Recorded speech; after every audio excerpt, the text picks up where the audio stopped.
रफ़ी साहब तो आ जाते थे सुबह 8 बजे जी। और उनको यहाँ हमारे घर की चाय भी बहुत पसंद थी, तो हमेशा बोलते थे रिहर्सल के लिए आएंगे तो चाय वहीं पियेंगे। जी, ये वही म्यूज़िक रूम है जहाँ पर जिस जगह मैं बैठा हूँ, आपको भी बता दें एक बार, इसी जगह पर ये शर्फ़ मुझे हासिल हुआ है कि यहाँ पर मोहम्मद रफ़ी साहब जैसे अज़ीम सिंगर, लता मंगेशकर जी जैसी अज़ीम गायिका, आशा भोसले जी, या फिर दीगर अगर हम किसी भी सिंगर की बात करें, वो यहाँ पर आकर बैठते थे। रवि साहब इस जगह बैठते थे जहाँ आज उनकी तस्वीर है। हर शुमारे की तरह आज भी हम किसी अज़ीम फ़नकार, एक बहुत ही बेहतरीन जो शख्सियत रही है हिंदुस्तान की, एक बहुत ही अज़ीम पर्सनैलिटी रही है हमारे भारत की, रवि शर्मा साहब। पूरा नाम था रवि शंकर शर्मा। आपको याद होगा रवि साहब के कई मशहूर गाने हैं जो आज भी हिंदुस्तान में नहीं दुनिया के कोने कोने में गूंजे जाते हैं, जैसे चौदहवीं का चांद, वक्त, हमराज, आंखें, गुमराह, ख़ानदान, घराना। ये कुछ उनकी ऐसी फिल्में थी, नीलकमल, बाबुल की दुआएं लेती जा। आज भी आपको याद होगा, जब भी सुनते हैं हर कोई शख्स रो पड़ता है उस गाने को सुनकर, उसका म्यूज़िक ऐसा था। तो रवि जी के घर हम मौजूद हैं और हमारे साथ मौजूद हैं उनकी साहबजादी छाया रवि जी। छाया जी, आप हमारे साथ मौजूद हैं। सबसे पहले तो आपका बहुत बहुत धन्यवाद। हम आपके शुक्रगुजार हैं कि आपने हमें ये मौका दिया रवि जी के बारे में बात करने का, आपसे मुलाकात का। तो सबसे पहले हम आपका इस्तकबाल करते हैं। थैंक यू, बहुत बहुत धन्यवाद। आपने आप आए, उनको याद करते हैं, वही हमारे लिए बहुत बड़ी बात है। पहले तो मैं आपसे ये जानना चाहूँगा, हम बाद में आपसे पूछेंगे कि कैसे शुरुआत हुई, दिल्ली से उनका सफ़र जब मुंबई का रहा कैसा वो रहा, लेकिन एज अ फादर किस तरह से डिस्क्राइब करेंगे आप उन्हें? वो एक तो बहुत ही सिंपल पर्सन थे जी। उनमें बिल्कुल वो शो और वो सब नहीं था, बहुत सिंपल लाइफ, सिंपल लिविंग, और उनको बहुत पसंद था। बस उनको काम और उनका घर और उनके बच्चे, उनकी फैमिली बहुत इम्पोर्टेंट था उनके लिए। सिंपल पर्सन थे, फैमिली से बहुत अटैच थे और काम से बहुत उनको, काम वाज फर्स्ट प्रेफरेंस और family was always preference to him. Simple life उनको पसंद थी, सिंपल खाना, और बच्चों से उनको बहुत, हमसे बहुत ज़्यादा था अटैचमेंट। मतलब फैमिली मैन थे एक तरह से, बिल्कुल पूरी बिल्कुल। तरह से। उनको हर जगह जाना है, हमारे घुमाना फिराना, हमको अपना टाइम निकाल के हमको सारी दुनिया दिखाई है उन्होंने। घूमने का बहुत शौक़ था उनको, और दिल्ली से थे तो उनको खाने पीने का भी बहुत शौक़ था। हमको आज हमेशा लेके जाते थे दिल्ली, और सारी अपनी पसंद की चीज़ें जो उन्होंने बचपन से खाई हैं, हमको भी वही सब खिलाते थे उन्हीं जगहों पे ले जाके।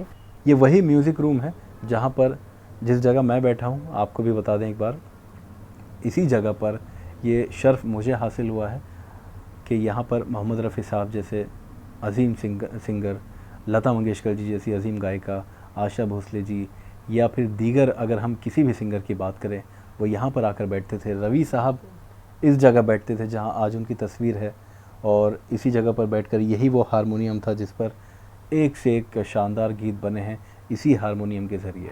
तो यहाँ रिहर्सल्स होती थी। कुछ यादें हैं आपके मन में कि कौन कौन आता था, कैसे रिहर्सल्स होती थी? हाँ, उसके बाद तो काफ़ी जब बड़े हुए थोड़ा, तो देखते थे हम लोग रोज़ ही। रफ़ी साहब तो आ जाते थे सुबह 8 बजे जी।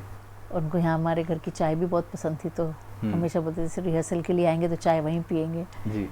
तो रफ़ी अंकल तो बहुत आते थे, आशा आंटी, सब लोग रिहर्सल्स के लिए। मतलब म्यूज़िक रूम था, रोज़ कोई ना कोई, and all the time artist, lyric writers भी, शकील अंकल और साहिर साहब, सबके सब आते थे यहाँ पे। रोज़ ही कोई ना कोई पिक्चर की गाने की सिटिंग चलती ही रहती थी जी।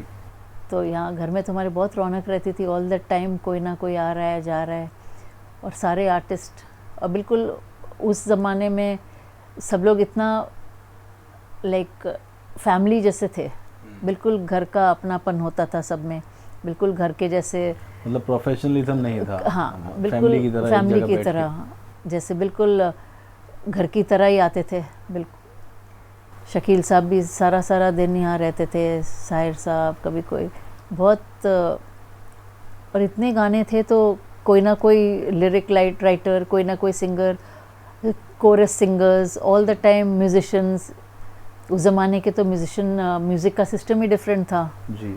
ऑर्केस्ट्रा होता था ऊपर हमारे हॉल में, 40-50 आदमी लोग आ जाते थे, म्यूजिशियंस, वायलिनिस्ट और सारे तबला ढोलक वाले, सारे पूरी बाकायदा रिहर्सल होती थी ऊपर हॉल में जैसे रिकॉर्डिंग स्टूडियो है। तो बड़ी रौनक रहती थी। तो और दिन भर गूंजती दिन होंगी भर आवाज़ें गाने की। म्यूज़िक था इस घर में। और हमारी डैडी की तो आदत थी, सोते में भी रहेंगे, अंदर बेडरूम में भी सो रहे होंगे, अचानक उनको 2-3 बजे कभी भी कुछ याद आएगा, इमिजिएटली यहाँ आके और रिकॉर्डिंग टेप रिकॉर्डर पे अपना रिकॉर्ड कर लेते थे। कुछ नया, कुछ उनको ध्यान आता था रात को, तो फटाफट उठ के रात को ही आके रिकॉर्ड करके रख लेते थे। जी, रवि जी की कहानी जो है बहुत इंस्पायरिंग है हम सब के लिए, क्योंकि जब मुंबई पहुँचे तो कोई जान पहचान नहीं, फुटपाथ पर रहना, स्टेशंस पर सोना, जूते घिस गए थे उनके। क्या वो दौर था? आप वो अकेले आए थे बॉम्बे पहले, कोशिश करने, अपना सिंगर बनने की कोशिश थी उनकी। तो फिर अपना बॉम्बे आके उन्होंने, काम मिलता नहीं था, बहुत अपने जूते घिस के, समझिए इतनी मेहनत करके, कहाँ सो के, स्टेशनों पे सोते थे कहीं भी, और मेहनत करके फिर भी काम बहुत मुश्किल से जाके बाद में, बल्कि सिंगर का तो काफ़ी कोरस में उन्होंने गाए, हेमंत कुमार साहब के साथ कोरस में गाए उनके। और फिर बाद में उनको हेमंत कुमार जी का असिस्टेंट बनने का मौका मिला, तो म्यूज़िक डायरेक्टर लाइन में चले गए इंस्टेड ऑफ सिंगिंग। तो उसके बाद हेमंत कुमार जी के साथ बहुत काम किया उन्होंने, नागिन और कई बड़ी फिल्म्स में काम किया फिल्मों में उन्होंने, उनके असिस्टेंट बन के। फिर बहुत साल के बाद फिर हेमंत जी ने कहा उनको कि आई थिंक आप में इतनी काबिलियत है कि आप खुद इंडिपेंडेंटली काम कर सकते हैं, तो आप क्यों नहीं इंडिपेंडेंटली काम करने की कोशिश, काम मिलेगा आपको ज़रूर। जी। तब फिर उन्होंने उनसे अलग होके और अपने आप काम ढूंढा। बड़ी नाम था थोड़ा उनके, हेमंत जी की वजह से भी पहचानते थे लोग जी। तो शुरू में वचन पिक्चर में उनको सबसे पहली पिक्चर मिली उनको, वचन, इंडिपेंडेंट म्यूज़िक डायरेक्टर के तौर से, और बहुत अच्छी चली। और उसके बाद फिर जब उन्होंने ये घर बनाया, बहुत कामयाब हो गए उसके बाद, तो बहुत फिर घर बाद में बनाया, तो उन्होंने इस घर का नाम वचन रखा था क्योंकि उनकी पहली फिल्म वचन थी। जी।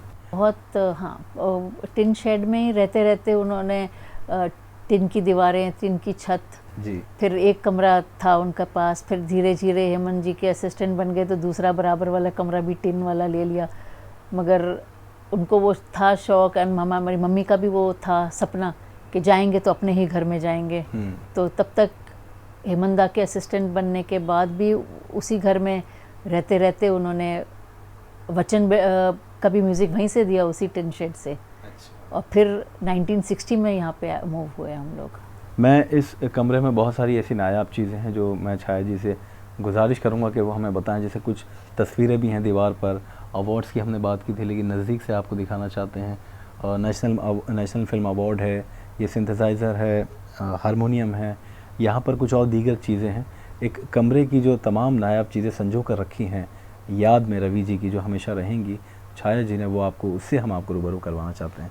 मैं रिक्वेस्ट करूँगा आपसे कि एक एक करके हमें आप वो चीज़ें बता दीजिए, थोड़ा सा वक्त लगेगा। तो इस वक्त हम कुछ नायाब चीज़ें, पहले तस्वीरों की बात करेंगे, फिर कुछ चीज़ें आपको बताएंगे जिसको इस्तेमाल किया है रवि जी ने। यहाँ पर छाया जी कुछ ख़ास तस्वीरें हैं ख़ास मौक़ों की। सबसे पहले तो ये बात नहीं, हम इसकी बात करते हैं, पद्मश्री से नवाजा गया था। पद्मश्री अवार्ड का है। तो ये पद्मश्री से नवाजा गया था, बहुत खुश तस्वीर में भी नज़र आ रहे हैं, क्योंकि ज़ाहिरी बात है बहुत बड़ा अवार्ड है किसी भी हिंदुस्तानी के लिए। पद्मश्री से उनको नवाजा गया था, इंदिरा गांधी जी के साथ तस्वीर है। फिर ये फिल्म फेयर अवार्ड की लग रही है मुझे। फिल्म फेयर अवार्ड का है जी। 1964 में मेरे ख्याल से घराना फिल्म आई थी और उसके लिए बेस्ट म्यूज़िक डायरेक्टर का अवार्ड दिया गया था। और बगल में आप देखें रफ़ी साहब के साथ। जी। तो ये क्या बहुत अच्छा दोस्ताना था या बहुत क्लोजनेस थी? बहुत क्लोज थे रफ़ी अंकल के। ये तस्वीर से ही नज़र आ रहा है कि रफ़ी साहब और रवि जी के बीच। हमारे डैडी को बहुत पसंद करते थे उनके, और गाने बड़े अच्छे से दिल से गाते थे बहुत। जी। और क्योंकि मुलाकात करने के लिए एक बार रफ़ी साहब से दिल्ली पहुंचे थे। बिल्कुल। जब पता चला था रवि जी को कि यहाँ पर रफ़ी साहब आए हुए हैं, तो मिलने के लिए उनसे पहुँचे थे और बताया था कि मैं भी बहुत अच्छा गाता हूँ। और रफ़ी साहब ने कहा था कि आप मुंबई आइए और मुलाकात कीजिए। बिल्कुल। डैडी को बड़ा वो था कि लास्ट तक उनको बता नहीं पाए कि मैं आपसे दिल्ली में सिंगर बनने के लिए मिला था। अच्छा, कभी भी नहीं बताया? नहीं, बोले हमेशा हसरत ही रही कि उनको बताऊंगा बताऊंगा, मगर बताने का मौका कभी हो नहीं पाया कि असली में मैं सिंगर बनने के लिए आया था वहाँ पे आपसे जी। मिलने। तो देखिए ये भी बहुत सादगी वाली बात है रवि जी की। उसके बगल में हम देखें तो आशा जी के साथ और महेंद्र कपूर साहब हैं। और आशा जी का अगर कहें तो करियर बनाने वाले रवि जी हैं, क्योंकि बड़ी बड़ी फिल्मों में मौके दिए आशा भोसले जी को, एक से एक गाने गवाए उनसे, और आशा जी ने भी बेहतरीन अंदाज में गानों को गाया। बहुत आशा जी तो हर वक्त आती होंगी यहाँ पर? बहुत ज़्यादा। उनको तो इतना घर का हमारे यहाँ का खाना पसंद था कि आते थे, और बल्कि ज़मीन में बैठ के आसन बिछा के और खिचड़ी अच्छा। और अचार भी खाते थे। बड़ा उनको याद रहता था आज। आशा भोसले जी।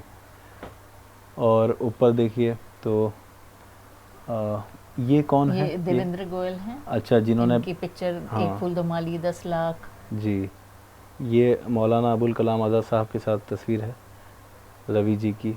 देवेंद्र गोयल साहब बगल में आप देखेंगे, ये जो हैं, हाँ बल्कि वचन पिक्चर भी इन्हीं की थी। जी, वचन फिल्म में मौका दिया था, और एक तरह से वचन फिल्म बहुत बड़ी हिट रही थी और बहुत बड़ा ब्रेक था रवि जी के गोयल लिए। अंकल ने डैडी को ही म्यूजिक डायरेक्टर लिया था अपनी सारी पिक्चरों में। अच्छा, जितनी भी आज आगे फिल्में बनाई हैं, बहुत। ये सब एक्टर्स के साथ हैं। और चोपड़ा जी और ये देखिए, ये छाया जी आपकी पहले बात करें तो माता जी हैं। हाँ जी, ये हमारे मम्मी, हमारे ग्रैंडमदर जी, ये ग्रैंडफादर, ये माता जी हमारी हैं। मम्मी। यानी बहुत कम उम्र में शादी हुई थी। बहुत पुराना फोटो जी, बहुत जवानी के आलम का फोटो है रवि जी का। और बहुत। और राइट साइड में हम देखें तो ये आपके ग्रैंडफादर हैं। हाँ जी।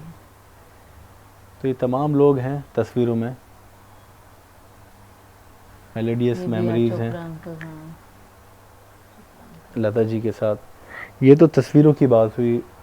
अवार्ड्स की अगर हम बात करें, साहिर अंकल जी, साहिर साहब ने कई गाने लिखे हैं। हाँ, बहुत काम किया उनके जी, साथ भी। तो अक्सर यहाँ पर शकील साहब अंकल और साहिर अंकल। ये हेमंत कुमार साहब हैं। हाँ जी, ये वो शख्स हैं जिन्होंने सबसे पहले परखा था रवि जी के हुनर को, उनके फ़न को। जी। अवार्ड्स की अगर बात करें तो ये जो ट्रॉफ़ी देख रहे हैं आप रवि जी के हाथों में, ये 1964 में मिली थी, यानी तकरीबन 50 साल हो गए होंगे, 50 साल से ज़्यादा। ये ट्रॉफ़ी अभी भी आपको वहाँ नज़र आ जाएगी, रखी है इस रूम में। इसमें एक घराना की है जिसका गाना आज भी आपको याद होगा, दादी अम्मा मान जाओ। वो बहुत हिट गाना था, आज भी लोरी के तौर पे इस्तेमाल किया जाता है। ये चारों ट्रॉफीज़ जो हैं इसमें कौन कौन सी हैं आप बताएंगे? एक ख़ानदान की है और एक घराना की है, और दो मलयालम मूवीज़ की, मलयालम फिल्मों की है दो। जी, नीचे देखिए ये पद्मश्री है मेरे ख्याल से। नहीं, वो पीछे वाला अच्छा। ये फ्रेम पद्मश्री का है। इन्हीं ट्रॉफी के पीछे ये हाँ। पद्मश्री अवार्ड है। रवि शंकर शर्मा साहब को नवाजा गया था। हिंदुस्तान का बहुत बड़ा अवार्ड है किसी भी हिंदुस्तानी के लिए। और ये नेशनल फिल्म अवार्ड है। ये नेशनल फिल्म अवार्ड है। तो कई सारे अवार्ड्स हैं, ये तो बहुत ख़ास अवार्ड हैं जो रवि जी के थे, लेकिन इसके अलावा बेशुमार अवार्ड्स हैं। ये यहाँ पे हारमोनियम की जो हम बात कर रहे थे, ये हारमोनियम है। और उनको बाद में ये स्ट्रोक, हार्ट की सर्जरी हुई थी, स्ट्रोक हो गया था जी, तो उनके लेफ़्ट हैंड में प्रॉब्लम हो गई थी, थोड़ा जी, फ्री नहीं था, तो हारमोनियम उनसे मुश्किल से बजता था फिर, क्योंकि उससे वो नहीं बजा पाते थे दोनों हाथों से। तो फिर उन्होंने सिंथेसाइज़र यूज़ करना शुरू किया। अच्छा, एंड में बाद में काफ़ी, जब बाद में फिल्मों में, क्योंकि एक हाथ से बज जाता था, दूसरा हाथ उनका स्ट्रॉन्ग नहीं था थोड़ा। जी, तो ये सिंथेसाइज़र पे यूज़ करना शुरू किया उन्होंने। तो ये वही इंस्ट्रूमेंट्स हैं, हारमोनियम हो चाहे सिंथेसाइज़र हो, जिसको रवि जी ने ख़ुद इस्तेमाल किया है। आपका हम तहे दिल से शुक्रिया अदा करना चाहते हैं कि इतना वक्त आपने हमें दिया, रवि जी के बारे में इतनी अच्छी बातें बताई हैं, इतनी चीज़ें हमें दिखाई हैं जो उनकी नायाब चीज़ें थी जिसको इस्तेमाल करते थे, और आपका वक्त बहुत कीमती है। हम तहे दिल से आपके शुक्रगुजार हैं। नहीं, बल्कि आपका बहुत बहुत धन्यवाद जो आज आप आए और उनकी याद की आपने इतनी अच्छे से उनकी याद को ताज़ा करके रख रहे हैं। बहुत धन्यवाद आपका। हम अपने नाजरीन के लिए ये रवि जी की वो जो चाहने वाले हैं उनके लिए ये प्रोग्राम पेश किया, उम्मीद करेंगे आपको पसंद आएगा। लेकिन आप क्या कहना चाहती हैं रवि जी के जो चाहने वाले हैं, उनके लिए क्या पैगाम है आपका? बस मैं तो यही कहूँगी कि सब लोग, आप चाहने वाले जो उनको याद करते हैं, इतने अच्छे से याद करते हैं, बस हम बहुत खुशी मिलती है उसमें। और ये भी है कि आप उनको प्यार करते हैं, हम सब उनको प्यार करते हैं और मिस करते हैं। वही बस सब लोग ऐसे ही याद करते रहें उनको, बहुत अच्छा लगता है। जी, तो याद करते रहेंगे रवि जी को हमेशा, क्योंकि काम ही वो ऐसा कर गए हैं कि कभी भुलाए नहीं जा सकते।